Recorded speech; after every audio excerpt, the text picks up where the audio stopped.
मंचस्थ हमारे मुख्य अतिथि पदाधिकारी अधिकारी एवं समस्त जनों को जय जवाहर, जय छत्तीसगढ़। विकसित राष्ट्र की परिकल्पना और विकसित राष्ट्र बनाने की सोच से पहले हमें बहुत सारी बातों को ध्यान रखने की आवश्यकता है।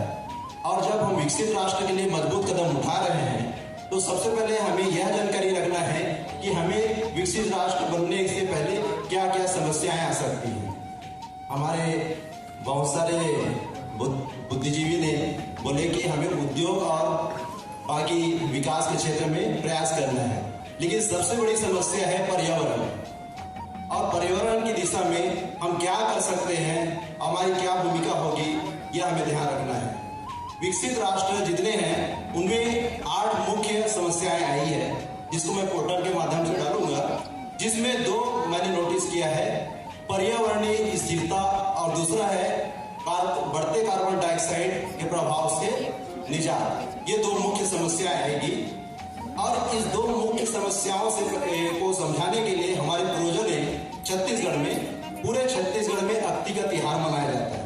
आप ध्यान दिए होंगे, पूरे पतझड़ में एक पलाश का पौधा, बरसा का पौधा जो हरा रहता है। तो हमारे पूर्वजों ने वहां पे एक सीख दिया था कि अक्ति का त्योहार मनाने से पहले पलाश का पत्ता नहीं तोड़ना है। और आपको मालूम होगा कि जिस दिन हम अक्ति का त्योहार मनाते हैं उसी दिन पलाश के पत्ते को तोड़कर उसका गाड़ा बनाते हैं, धान का एक पोटली बनाकर धान ले जाते हैं, आपको मालूम होगा। दूसरी बात, अभी चौधरी मैडम जी ने कहा कि यहाँ के आदिवासी खासकर गोंड की संस्कृति, परंपरा संस्कृति को अन्य जगह में पहचान नहीं मिल पाई। मैडम आपको धन्यवाद। और साथ में इसके संबंध में आपको बताना चाहूंगा, पर्यावरण स्थिरता और आपके बढ़ते कार्बन डाइऑक्साइड के प्रभाव से हमको निजात दिलाने के लिए हमारे गोंड जनजाति मुख्य भूमिका निभा सकते हैं। कैसे, तो आपको बताना चाहूंगा, उनमें एक गोत्र सिस्टम है और उस गोत्र सिस्टम में उनके टोटम है और टोटम के जरिए उनके गोत्र का पहचान होता है। जैसे मैं कुड़ापे लिखता हूँ तो मेरा एक पहचान है कि मैं छिंद के पेड़ को नहीं काट सकता, मैं उसको देवतुल्य मानता हूँ। इसी प्रकार से टेकाम है तो उसका शाब्दिक अर्थ होता है टेका मड़ा, तो वो सागौन के पेड़ को नहीं काट सकता, उसको वो देवतुल्य मानता है। इसी प्रकार से मरकाम है तो मरकम मड़ा, तो मरकाम आम के पेड़ को नहीं काट सकता।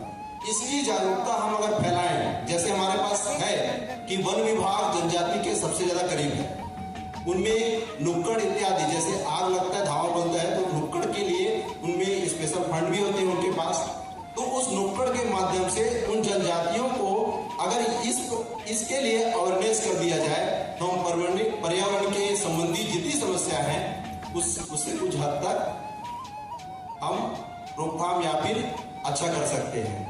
साथ में अभी मैडम जी ने आगे और बोले कि जनजातियों के पास कुछ प्राकृतिक इलाज, इसके संबंध में उनके पास जानकारी होता है। तो मैडम जी आप सही बोल रहे हैं। मेरे नाना अक्सर कहते हैं कि दुनिया में ऐसे कोई बीमारी नहीं है जिसका इलाज हमारे चारों ओर ना हो। हमारे पास जितनी बीमारियां होता है उसका इलाज हमारे चारों ओर रहता है, आस ही पास रहता है।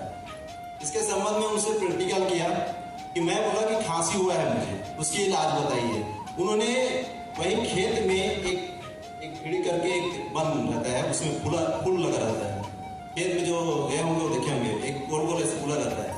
उसके पत्ती को अगर शहद के साथ खाया जाए तो खांसी खत्म हो सकता है।